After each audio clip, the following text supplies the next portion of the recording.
po sa atin. Mga minamahal, nato po tayong mga mintapoy temporaryo mo nang tumayo po, mga minamahal. Na tayo pinakamahalaga, mga salita, dahil nitong beloved mahal mga aral, to our beloved ordained preacher, Kuya Andy Binyas, praise the Lord. Muli, salamat sa ating dakilang pinakamahal. Paginoon, praise the Lord, hallelujah.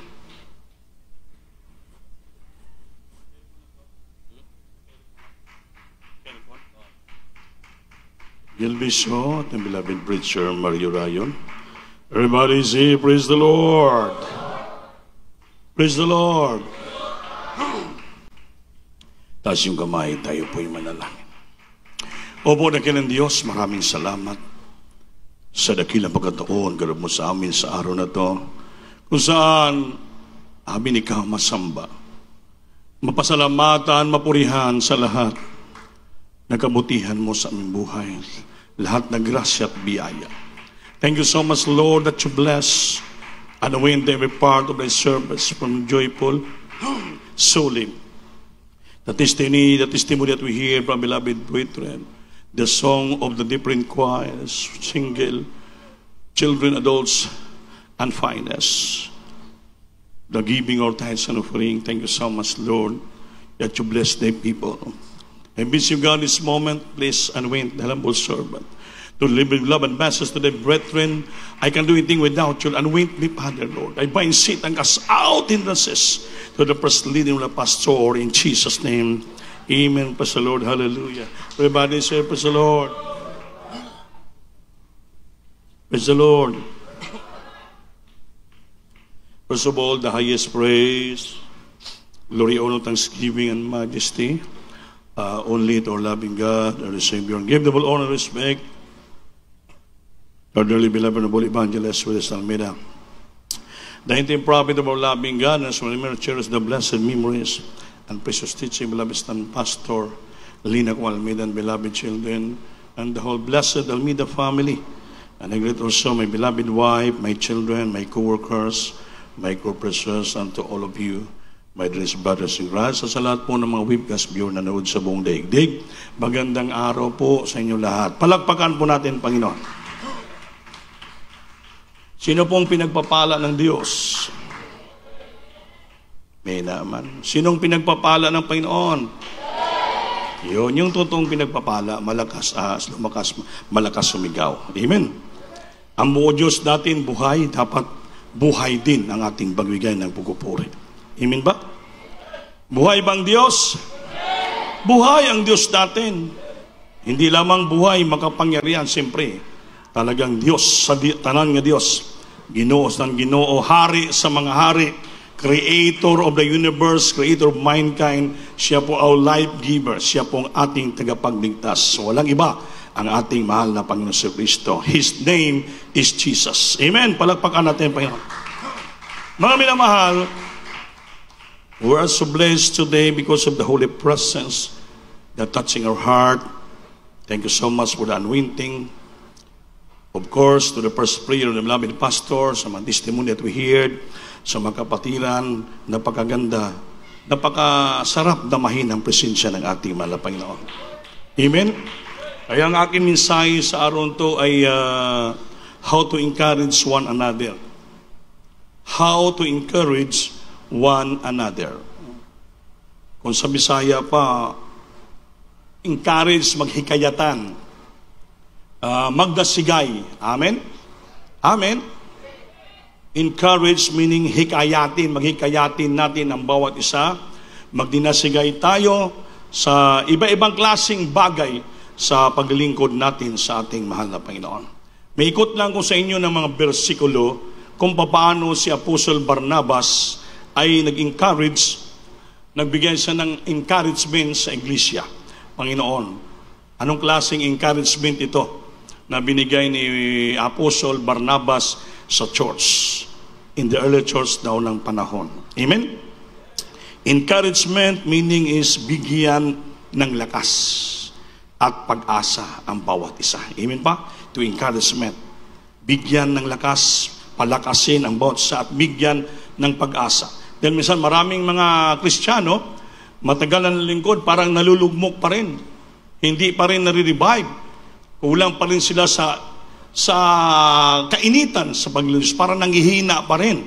Samantalang kitang-kita na po natin left and right yung grabing himala sa Diyos sa buhay natin, how the Lord changed our life, how the Lord heal our sicknesses, blessing, protection. Hindi na dapat, hindi na po tayo manghina. Dapat araw-araw, we have to renew our spirit in serving the Lord. Ang bawat sa atin ay maghikayatan to encourage one another. Palakpakan natin ang Diyos.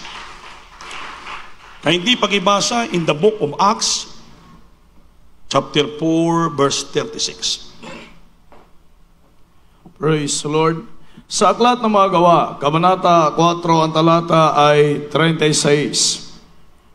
At si Jose na pinamagatang Bernabe ng mga apostol, na kung liliwanagin ay anak ng pangangaral, isang Libita, tubo sa Sepre. 37. Na may isang bukid ay ipinagbili ito at dinala ang salapi at inlagay sa mga paanan ng mga apostol. Palakpakan po natin Diyos. Up to 37, amen. Si Barnabas ay isang apostoles. Sa unang panahon, in the early church, hindi po mawala yung pag-encourage sa bawat isa. Nga tutulong ang bawat isa sa gawain ng Diyos, sa bawat church activities. Amen ba? Amen. Dili sa ating mabasa, i-atras ko pataas in Acts chapter 4, verse 31, akin basahin. And when they had prayed, the place was shaken, where they were assembled together, and they were all filled with the Holy Ghost, and they speak the word of God with boldness. 32. And the multitudes of them that believed were of one heart and of one soul. Tandaan niyo po nung nanalangin sila, diyan kagad nanginginig ang lupa kung saan sila ay nag-aasimbol. Katulad ito kanina, pagbuhos ng presensya, nagpupustos tayong lahat mga choir, halos naramdaman natin nanginginig ang ating lugar na pinaglalagyan. Amen? Amen? They were all assembled in together and they were all filled with the Holy Ghost. Napunuan lahat ng presensya ng Diyos. And they speak the word of God with boldness. Katulad ngayon, nangangaral tayo. And the multitude of them that believe were one heart and one soul. Lahat sila nakikinig ay isang puso at isang kaluluwa lang. Amen? Neither said any of them that ought to the things which he possessed was his own, but he had all things common. Ang ibig sabihin, lahat sila nagkaisa sa ilang mga bagay na kinatangkilik, at ito po lahat ay pinagkaisahan nila nga itulong sa iglesia. And with great power give the apostles witness of the resurrection of the Lord Jesus, and great grace was upon of them. Nawitnessan nila ang pagbuhay muli ng Diyos nating Panginoon Kristo. At malaking grasya, biyaya ang binuhos ng Diyos sa kanilang lahat. And the great grace was upon them all. Dahil isa silang puso, isang kaluluwa na nalangin, at isa lang yung plano nila. Nga lahat sila sa bawat nilang tinatangkili sa buhay. Sa inyo, and neither said any of them that ought to the things which he possessed was his own, but they had all things common. Lahat sila ipinagkaisahan nila. Amen ba? Ngayon, naniwala sila na ang Panginoon po ay nabuhay muli sa mga patay. Kaya nagkaroon sila ng sapat, tunay na kaligtasan. Amen? And the great grace was upon them all. Grabe, napakalaking grasya, biyaya ay binigay ng Diyos sa kanila. Neither was there any among them that lack.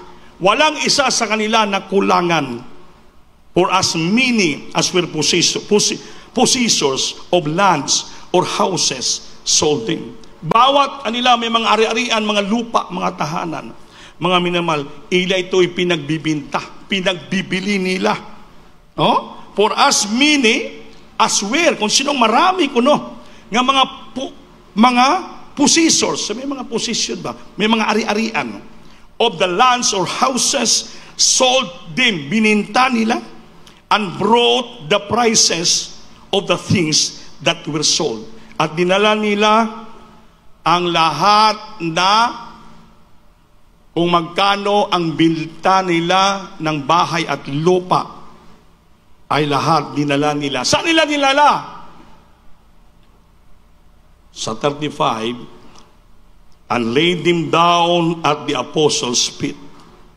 And the distribution was made upon every man according that he had need. Dinala lahat nila ang mga binta ng ilang lupa't bahay, nagkaisa, all things common, nagkaisa sila. At saan dinala? Dinala lahat nila sa paanan ng mga apostoles. At ang contribution, ang distribution ay binagbibigay sa bawat pangailangan ng iglesia. Dito po, yung lahat ng mga binibigay, your tithes and offering, your pledges, lahat yan. Kung sa Bisaya, apuran po natin ang bawat pangailangan sa iglesia. Amen?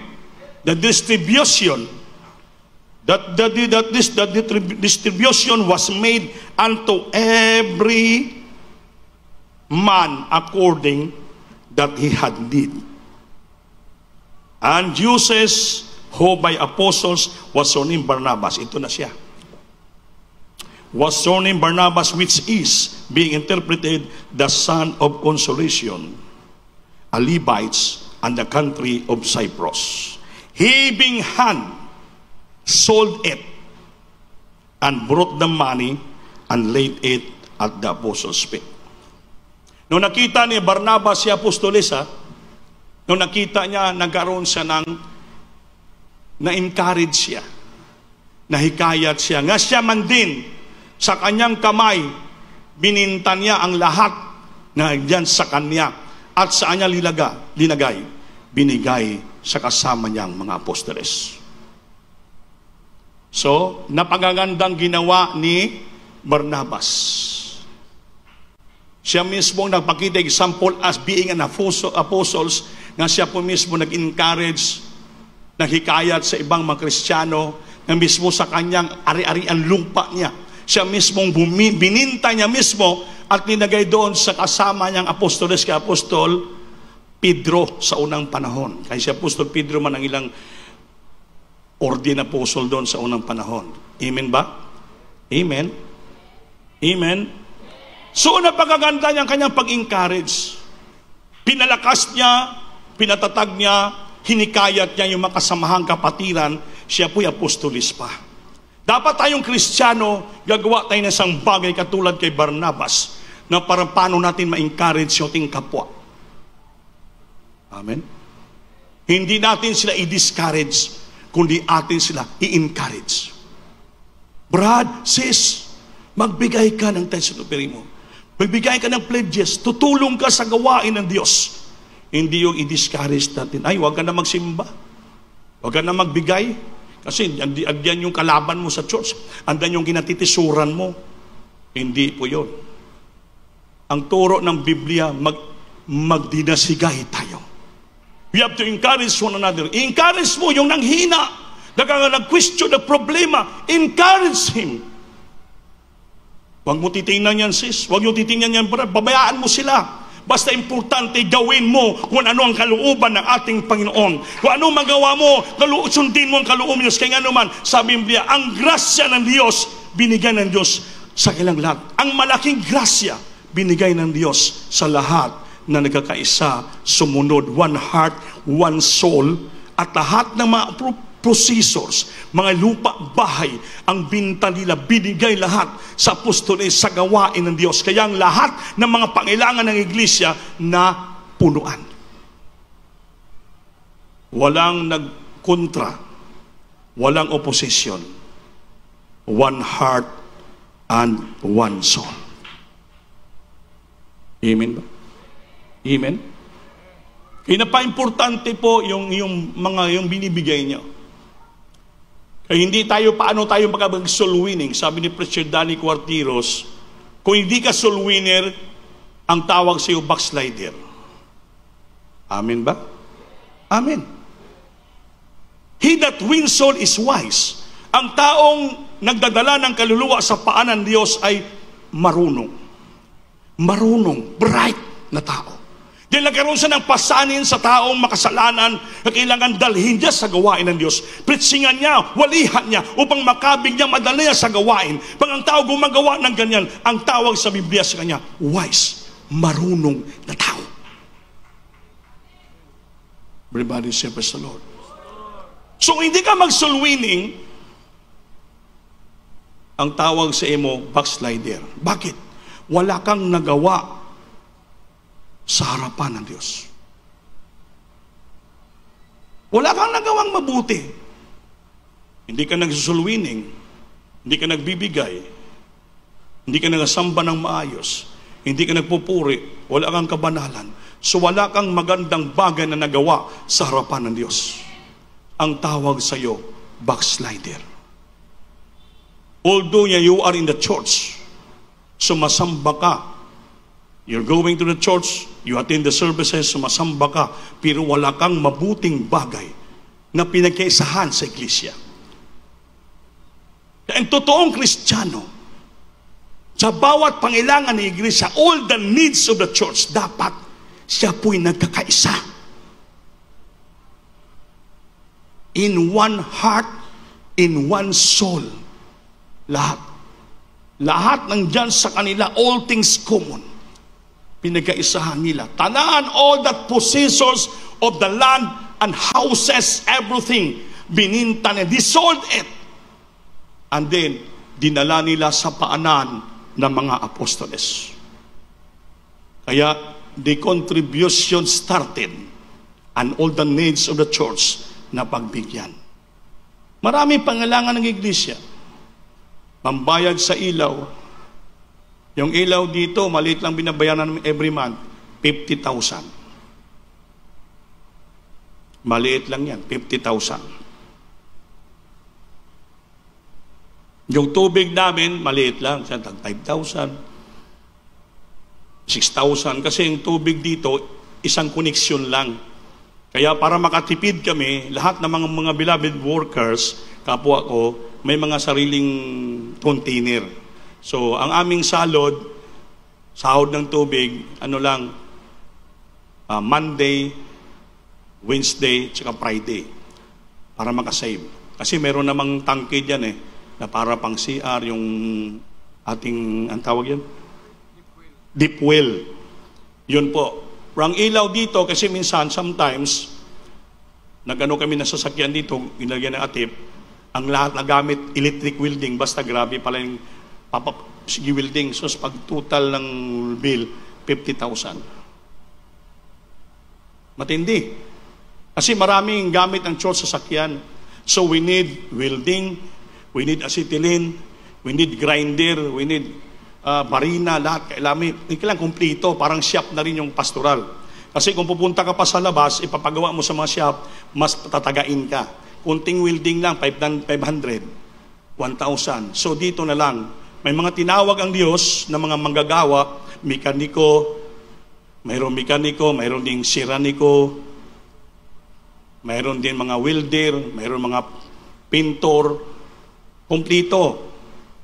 May mga cook, may mga cooker, may mga basuriro boy. Kumplito ang church kasi body. Kung hindi walang ganon, ay kawawa yung ordained preacher. Siya pa mag-preach, siya magpuri, siya pa manilhig, siya pa maglakam. Kaya ang Panginoon, marunong. Sa Eklesia, katawan, body, kumplito. Kaya may taga-walis, may taga-tapon ng basura, taga-lawig ng kambing, taga-linis, lahat. Taga-panday, karpintiro, lahat. Mga minamahal. Kaya yung stage, inugtungan kaya para mag-mimers, hindi na tanggal-tanggalin, diyan na lahat. So, grabe ang motivation ng church. May mga driver, may mekaniko, lahat. Grabe yung mga blessing, nagagastos yung pera nyo para malaman nyo, hindi basta-basta. That's why sa unang panahon, ang mga apostoles, ganun ang ginagawa nila. Although sa unang panahon, mga apostoles, wala pa mga chapel. Wala pa silang binabayaran na ilaw, wala pa silang binabayaran ng mga tubig. Wala pa. Sa mga bahay-bahay lang sila. Pero like in our time, nga grabe na. Ilan kaming workers, may nagtanong dito nga, ilan ba kayong mga manggagawa lahat yan? Sabi ko, lahat kami at kasama mga bata, almost 70. Yung mga matured, mga almost 50. Kasama mga bata, almost 70 kami. Kaya kung magtanong kayo, magpapakainin nyo kami, kaya nyo ba pakainin 70 kami lahat? Wala may imposible kung kaya nyo. Kung blessingan nyo kami, 70 kami lahat. Kaya pag may blessing ito, dividindo. Depende sa elders pa baba, divide namin yung blessing. Lahat may blessing. Hanggang sa baba, talagang may blessing kahit paano. Depende sa kategory nila. Yun ang pangailangan ng church para malaman nyo. Pag umalis kami, pupunta kami sa station, mga anniversary crusade, hindi basta-basta ang ginagastosan ng church. Alam na mga preacher yan, kasama mga lolong, alam nila yan, mga driver, tanungin nyo. Arnel, Alan, tanungin nyo sila kung magkano ginagastos. Kada biyahe namin, maliit lang yung ginagastos, 80,000. Kasi kurodo pa lang, ilang kasakyan, halos 3-4 kami sasakyan. Hindi basta-basta yung kurodo. Pero hindi namin biniisip po yun. Kasi hindi naman namin pera yun Sa Diyos naman yun. Parang ang purpose lang namin to visit the people of God. Kasi kailangan natin yung kasiyahan, kailangan natin ma-revive to encourage one another. To encourage one another. Kaya nung last week, karating lang namin galing ng anong lugar yung station, kami anniversary. May kakasal sa Butuan, wala makaintindihan sa message. Akala ng sitwat ko, ang kasal, Thursday. Kaya, gibook na kami ng lodge. Kaya, Wednesday pa lang, karating lang namin ng Tuesday, wala kaming pahinga. Pumunta naman kami doon, Arnel. Si Arnel, kawawa, mag-type yan, gano'n na lang Minsan, hapit na kami sa Sibagat, naramdaman ko na yung mamaniho niya. Sabi ko, pang iba yung drive ni Brother Arnel, Yung apak na silitro, Ganon. Tulog yung sweet ako lang gising. Tapos, sabi ko matulog. Tangali pa yon, mga alas 2 pa. Siyempre, sobrang pagod yung mga kapo mga gawa. Ronel, tabi mo na, mangihi tayo. Natuwa si Bernal, kaya nangihi kami. Kaya pinalitan ko, ako na lang Nel mag-drive. So ako nag-drive papunta ng Bayugan. Nakapagpahinga sa kunti. Yun ang buhay namin. Wala ang Diyos, madisgrasya kami. Pero ang Diyos ita'y pabayaan, madisgrasya kami. May layunin pang Diyos sa ating buhay. Dahil sa unang dalangin ng ating mga pastor. Amen ba? So nagawaan kami sa Bayugan, natuwa sila kay biglaan, nag-Wednesday service, maraming dumalong kapatiran, so natuwa sila. Punta naman kami doon sa Butuan, kasal, wala pa pala yung manalaman namin, binok lang sa amin yung lodge. Bukas pa pala yung kasal, Friday pa. Kaya na-standby kami ng 3 days. Pero all things work together for good. Si ang daan ng righteous nililid ng Panginoon, yung daan. The way of the righteous is lead by our loving God. Kaya si Brother Jeffrey Kagmat, nung nag-message sa akin ng Wednesday night yung mga datas na kakasal, magang maaga, pinapunta ko sa Bernal doon nga, ginising si Brother Jeffrey Kagmat. Kasi alis na kami kaagad ng mga 8 o'clock. Ginising si Brother Jeffrey, tulog pa Sige, type. Puro mali-mali yung mga spelling ilang beses. Ngayon, okay na, hindi na ng Bernal. Pagdating sa Butuan, may mali pa rin palang spelling. Yung sa wife pa. Yung letter K at C. Ito na. Mabuti kaya all things sutugi dito kami, nakita namin. So may kapatiran man tayo, beloved Mama ni Sister Lai, Punay. Siya ay medyo malaking rank ko dyan sa provincial, RTC ata ng court. Kaya dinala namin doon, kinureksyonan nila, tinawagan nila yung LCR. Ma'am, kayo bang mali sa spelling o yung mag-asawa ng ilagay yung ginawang C? Ay ma'am, dalhin yung original. Nakita, kayo palang mali. Yung C ginawa yung K. Kaya yung mag-asawa, ginano na lang nila para makorek. Hindi po pwede sa marriage contract po yun. Bawal. Maliit ang na-erasure, hindi tatanggapin. So ma-invalid po. Pero ang Diyos mabait. Na-correct, na-plaster, na ayos. After ng kasal, sabi ko sa mag-asawa, pasensya na kamo. After my blessing, paalam lang kami, uwi na kami, mauna na kami. So pinakihain kami sa likod, nagbigay ng blessing pang gasolina, umuwi kami dito. Kaya nakahabol kami kapon ng overnight noong na oras. Wala kaming pahinga. Pagdating dito, nag-overnight pa rin kami. Kasi wala tayong pagmamalaki sa Diyos. Habang may buhay, may hininga pa tayo, hindi natin pwede tulugan ang gawain ng ating mahal na Panginoon. Hindi natin tulog-tulugan ang pagpupuri, kaya wala tayo ipagmamalaki sa Diyos. Yung ating lakas, ating hininga, protection araw-araw, galing sa Diyos po yun. Kaya sino naman tayo tulog-tulugan natin ang gawain ng Diyos? Sino tayo tulog-tulugan natin pagpupuri sa Diyos? Anytime pwede ka pitikin ng ating Panginoong gutlitlin ang buhay nyo, wala kayo pagmamalaki. Kaya habang may lakas tayo, may buhay, may magawa tayo mabuti para sa gawain ng Diyos, gawin po natin mga minamahal.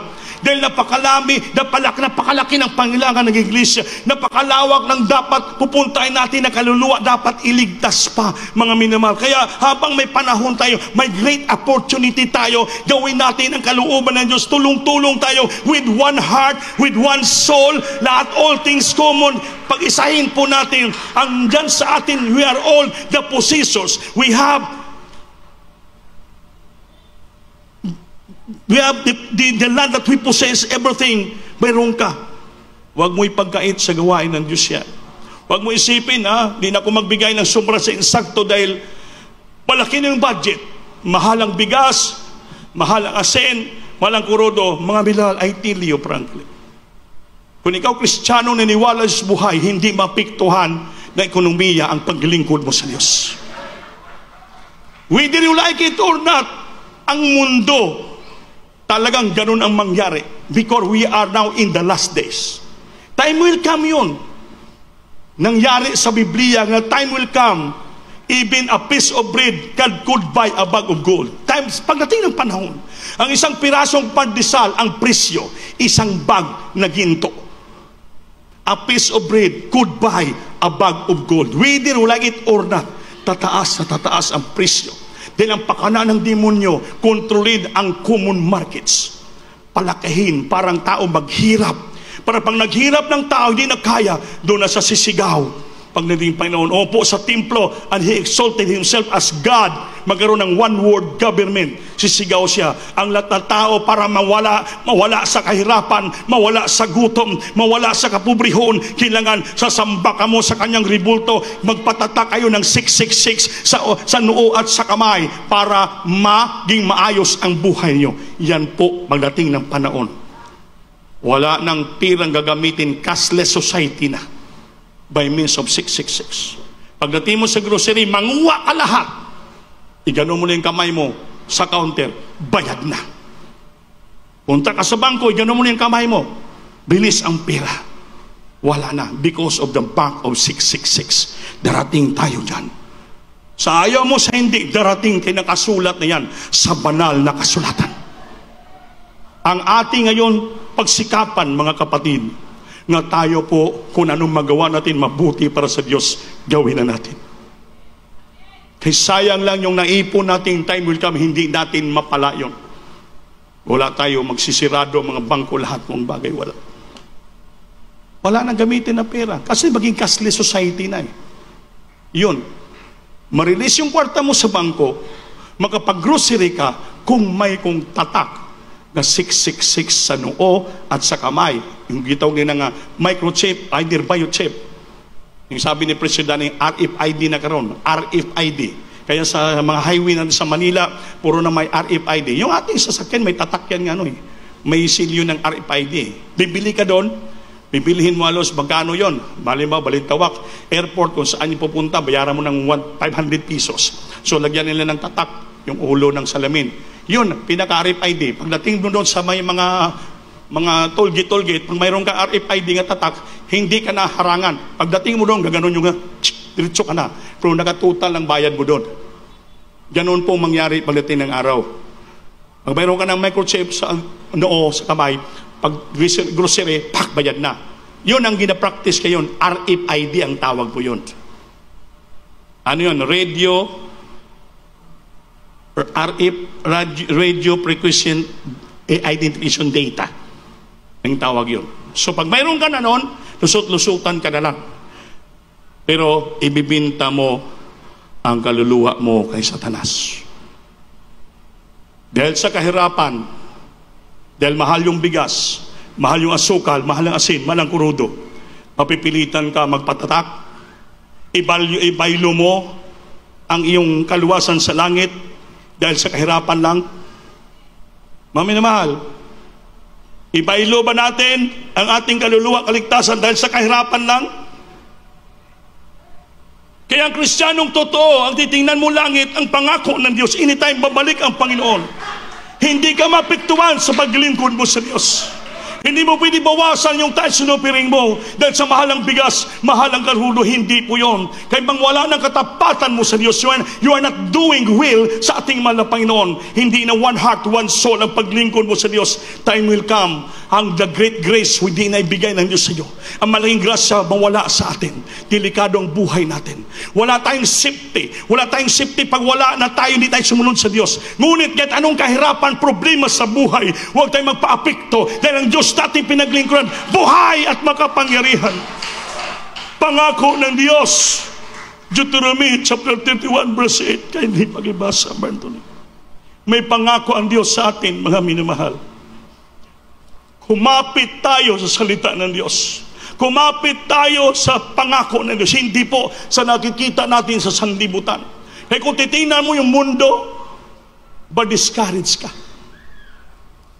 Kaya that's why we encourage one another na tayo maglingkod ng tapat, sincero sa ating mahal na Panginoon. Hindi mapektuhan ang ating pagbibigay sa Diyos. Kindly. Praise the Lord. Sa aklat ng Deuteronomio, Kabanata 31, ang talata ay 8. At ang Panginoon ay siyang nagpapauna sa iyo. Nagpapauna sa iyo. Siya ay sa iyo. Siya ay sa iyo. Hindi kanya iiwan. Hindi kanya iiwan. Ni pababayaan ka. Ni pababayaan ka. Ikaw ay huwag matatakot ni manglupaypay. Palakpakan po natin, Diyos. Pangunahan tayo ng Panginoon sa bawat ating lakad at plano sa buhay. At siya po'y sa atin palagi. He always there all the time. Hindi kanya iwanan. He never leave us. Hindi kanya pabayaan. Don't forsake us. Huwag kang matakot. Huwag kang manglulupaypay. Do not fear and be dismayed. Dahil kasama natin ang ating mahal na Panginoon. Dito yung subukin ng Diyos ang ating katapatan.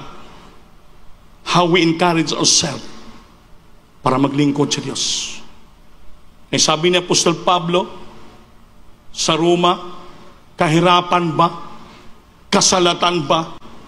Tabak pa? Kapangyarihan ba sa langit, sa lupa, sa ilalim ng lupa ang makapagpahiwalay sa atin sa Diyos? Sabi ni Pablo, lahat ng bagay wala ang makapagpahiwalay sa atin sa pag-ibig natin sa Diyos. Wala. Walang bagay sa lupa.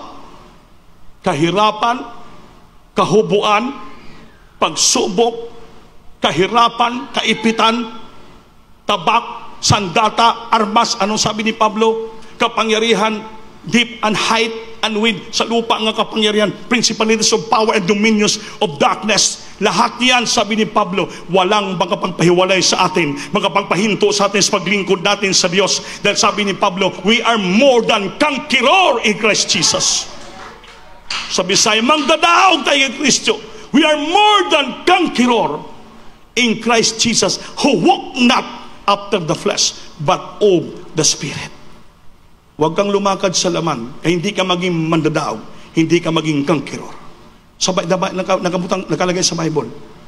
We are more than conqueror in Christ Jesus, who walk not after the flesh, but of the Spirit.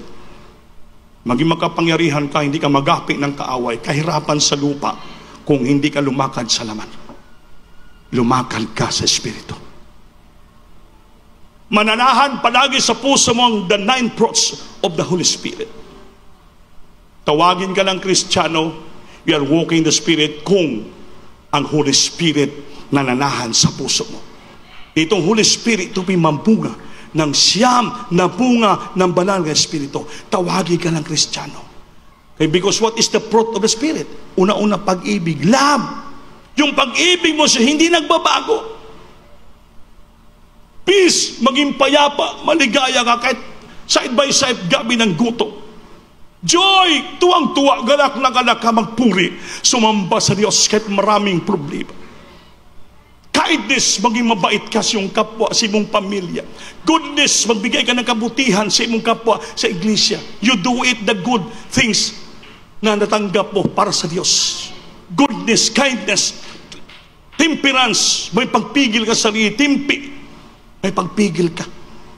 Temperance, patience, pailob, pagtitiis, pagantos sa mga kahirapan, mga pagsubok. Din long suffering, mahaba ang iyong pasensya, pagtitiis. Din panampalataya, faith. Pag itong siyam na bunga sa iyo, ikaw, you are walking in the Spirit. Lumalakad ka sa spiritual. At ano mangyari sa buhay mo, ikaw gawin ng Diyos, maging matapang. Encouragement, palakasin. Bigyan ng lakas at pag-asa ang iyong kapwa. Encourage one another. Amen? Maging blessing ka sa iyong kapwa. Ipakita mo na ikaw maging blessing.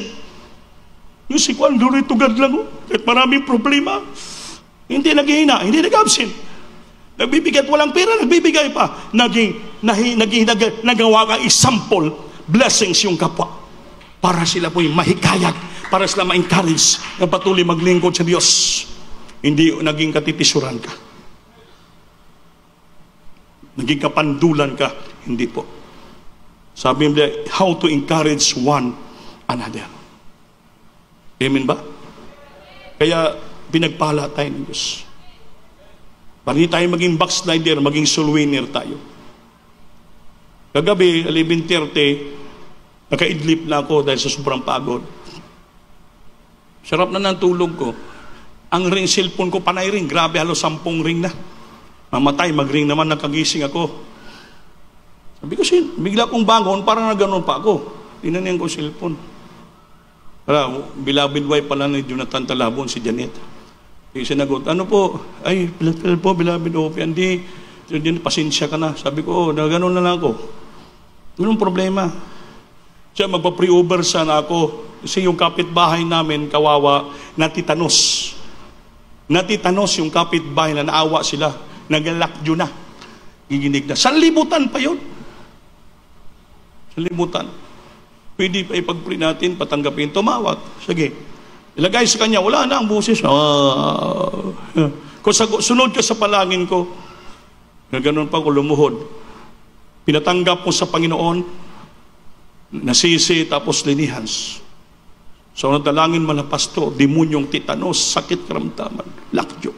Lumas ka sa pangalan ni Jesus. System.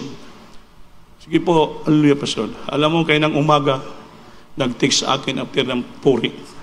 Alam mo, Brother Brandy, grabe ang Panginoon. Napakagamhanan. So, nadalangin mo, after your prayer, na walang lakyo, nakatulog ng mahimbing hanggang umaga. Sabi ko, sa Diyos lang ang kaulatian. Bagamat pagod tayo, hirap, pinapakinggan ng Diyos ang ating dalangin. Dahil sa unat dalangin ng ating mahal na pastor, hindi pwede tulog-tulugan mong pagpupuri. Hindi pwede tulog-tulugan mong pagsamba.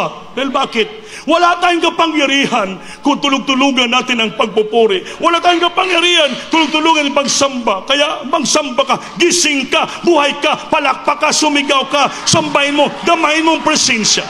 Kaya we need the anointing power from the Lord. Magpuri ka, you need anointing power from the Lord. Sumigaw ka, palakpak, puspus ka. Dahil araw ng prayer natin, pakinggan ng Diyos through the first prayer of our prophet. Hindi lang po yun, grabe ang Panginoon. Sila sa Carmen nag-soul winning, in-encourage ko sila, mag-soul winning kayo. Tong Saturday, may pinuntan sila isang baryo, may sakit yung babae, halos 3 months na hindi na makadumi. Grabing karamdaman. Bible study sila, may 4 na souls tumanggap ng pabautismo. Yung last, yung babae, may katitir. Kasi hindi makadumi. Pagbautismo nila, parang sumama ang pakiramdam kasi nagbasa ng tubig. Tumawag sila sa akin, by Jonathan, Kuya, palihas namin kasi yung babae, gumagano'n. Kasi sabi ko, baka nagalaw nyo yung katitir. Lagay mo sa tainga. Pray kami. Kahabagan. Dalangin mo na pastor, nagluhod kami dyan. Lord, pagalingin mo itong babae. Magmilamala ka na bagong bautismo nga maging blessing siya. Testimony sa lugar nila. Marami pang tao makikita ng milagro. Alam mo mga minamahal, after 5 minutes, nagulat sila, biglang dumumi yung babae. 3 months hindi makadumi. Pasensya na kamo. Dumumi. Pinadumi ng Diyos. Gulat siya, bakit maamoy? Dumumi. Guminhawa yung sister. Nung nakita ng kapitbahay na matabang babae, si Kumarian, pumunta doon. Siya, magpabautismo rin ako. Marami na tuloy sumunod nagpabautismo dahil because of the miracles. Napahalaga ng soul winning. Napahalaga pagsangyaw kay makita ng hibala ng mga tao. Masave yung mga tao because of the miracles. Kasi panahon karong mga tao, to see is to believe. Hindi maniwala pag wala nakita. Kaya ngayon, sabi ko, sunduin nyo, mag-Bible study, every Saturday mag-Bible study sila. So, dadami yung kaluluwa. Yun ang sabi nga, dapat maging soul winner tayo. Matuwa ang Diyos, hindi tayo maging backslider. Kasi pag wala kang nagawa, maging backslider in heart ka. Doon ka lang sa bahay mo, nakaupo, mamantay ng mga butiki, puro cellphone ka na lang, so maging backslider in heart ka. Wala kang nagawa sa Diyos. Dapat araw-araw bumaba ka, magpuri ka to sa bahay mo, lumakad ka, punta ka in the way sa lahat, mga daan, sinumpun tao, makita mo, walihan mo, mga kaibigan mo, mag-preach ka ng gospel, mag-share ka, Diyos ay pag-ibig. Gawin mo yun, surrender ka. Para ma-revive ka, madama ang presensya, samahan ka palagi ng Panginoon. Kasi that is a great commission. Great commission po yun. Malaking utos, assignment ng Diyos sa ating task and Monday. Gawin po natin yan para hindi tayo maging backslider. Kasi pag maging backslider ka, pag wala kang ginagawa, dahan-dahan ka lulugmok, dahan ka maghina, yung entusiasmo mo pagsimba wala, hindi ka nagana magpuri, hindi ka nagana magbasa ng Biblia, hindi ka nagana mag-midweek service, hindi ka nagana mag-overnight, wala kang nagana. Ang ginaganahan mo lang, trabaho to earn a living, trabaho to earn a living, wala ka na nagawa para sa Diyos. So dandahan mapalayo ang presensya ng Diyos sa iyo. Ang tawag sa iyo, backsliding in heart.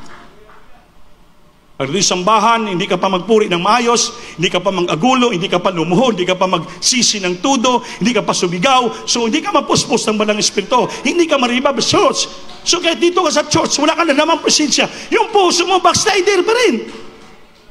Di walang presensya. Dapat pagdating mo sa church, talagang luluha ka, magrevolusyon yung puso mo. Manginig ka, para ma-revive ka, para ma-presensya. Ma-restore ang unang first love mo. Ma-regain, ma-renewed, ma-resurrect, mabuhay ang unang mong pag-ibig sa Diyos. Para may lakas ka. You encourage yourself. You encourage yourself. Palakasin mo, patibayin mo. Bigyan mo ng pag-asa. Ang mababayaan, malugmo ka. Time will come, magkaroon ka ng anxiety, fear and anxiety, takot at pangamba. Depression. After depression, rejection. Mo reject na sa isipan mo. Hindi na ako musimba.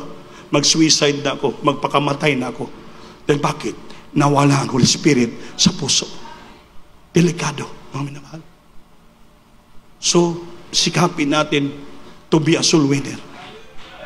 To be a blessing sa church. Lahat may magawa tayo, gawin tayo. Mag-aisa po tayo. Ngayong Holy Supper, next week, lahat mag-fasting, isama natin sa prayer. Kahit isang araw ng pasting mo, 2 days ang fasting mo, o 3 days, isama mo sa ilak. Kasi this coming after supper, October 1, mayroon tayong krusada. Kasi anniversary dapat yung sa Munyon Mungkayo, ginawa nating krusada sa Diwalwal. Kanang Diwalwal Mountain o Diwalwal, dati sakop ng Mungkayo, Compostela Valley, binago ang pangalan Diuro Province na. Yun ang mga pugad ng mga NPA nung nag-anniversary crusade tayo sa Mungkayo nga barangay. May dumalo nung ilang taon na nakalipas, wala pang pandemic. May dumalo doon kasi yung babae may kasama sa mga bodyguard. Yan pala nakilala namin si Commander Pusa pala yun. Pag sa Hinguog si Commander Jubar, pag sa Mungkayo naging Commander Pusa, gamay liit lang na babae. Mayroon siyang tumor sa uterus. Kasi yung preacher natin si Brother Jason, dating masa yun, kaya kilala niya. Pumunta ron, tumanggap sa Diyos. Nang tumanggap sila, nagpabautismo. Lumapit si Brother Alan Magallanes doon, titingnan, nagulat, biglang gumanon yung bodyguard na babae. Uy, may 45! Uy, mga babae ang yung bodyguard. Mga nagpe-presta ko, mga malapit, mga lasing ko, magdilim na, nagulat kami. Biglang dumating yung dump truck, napakalaking dump truck, hanggang matapos gabi, panay hazard. Bakit may hazard? Nakita ko mga tao doon nakatingin. Sus, pagtingin namin sabi ko, puntahan nyo, ano ba yung dump truck? Naku, pagtingin sa loob, ang daming taong nakaupo sa dump truck, armado. Napaikutan na pala kami ng mga NPA. Dahil binantayan na si Commander Pusa.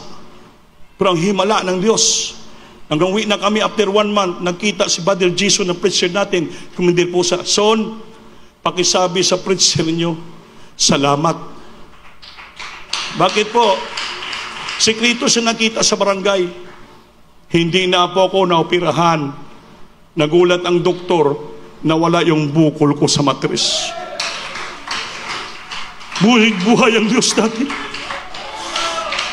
Tamugat mga rebelde, niniwala sa Diyos. For one time, naniwala, tumanggap ang Diyos, mabait, puno sa pagpatawad. Pinagaling pa siya, pinatunayan ng Diyos sa kanya. Yang Diyos natin pinaglingkuran sa Isbukusin, walang pinipiling tao. Buhay siya at makapal. Nagaligtas siya ng maraming tao. Iba-ibang klaseng tao ang gusto iligtas.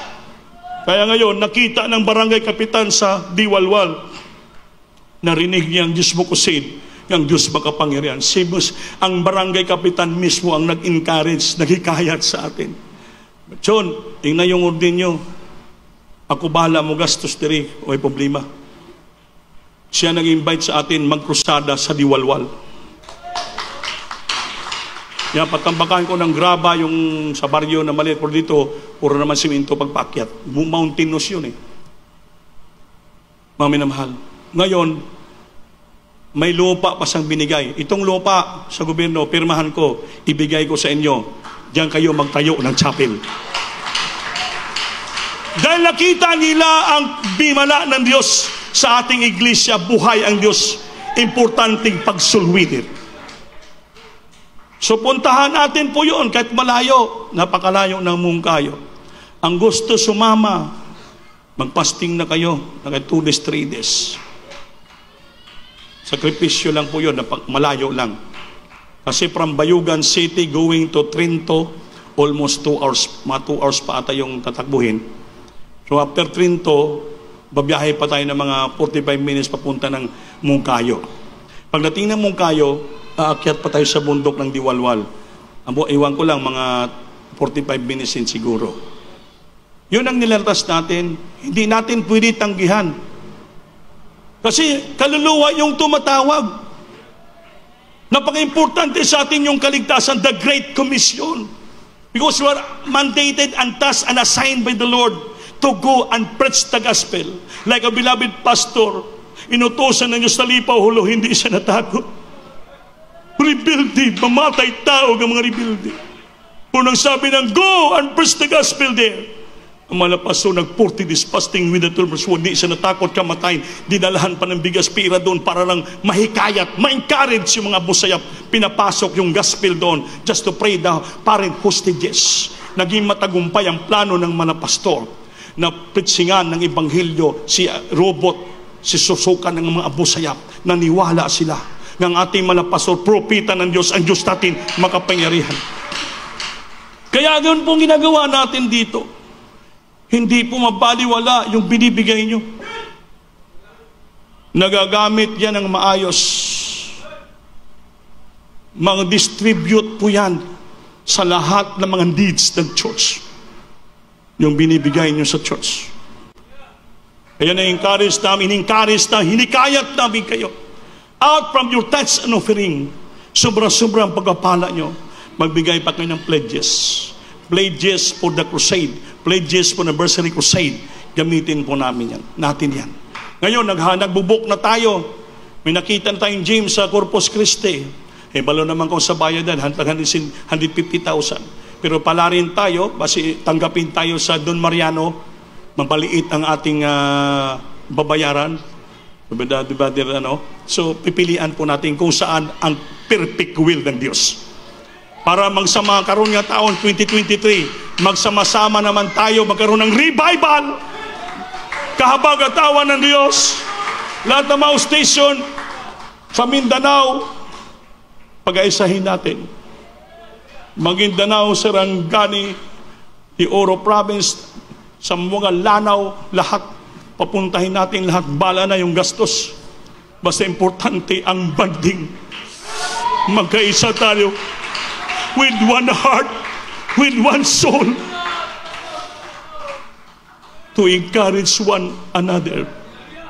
Dahil wala natin alam, baka sunod na araw, makalawa, babalik ng Diyos.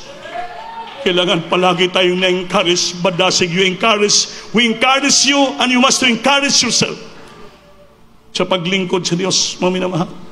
Wala kayong ginagawa sa iyong tahanan. Wala kayong ginagawa sa labas. Dito kayo, Wednesday, sambahin ng Diyos. Friday, Sunday, dito kayo. Magdala ka ng mga kaluluwa. Yan po ang sabi niya. How to encourage one another. Kasama ang iyong pagkakaisa ng pagbibigay para umunlad ang gawain ng Diyos. Awitan natin Diyos, mga minamahal.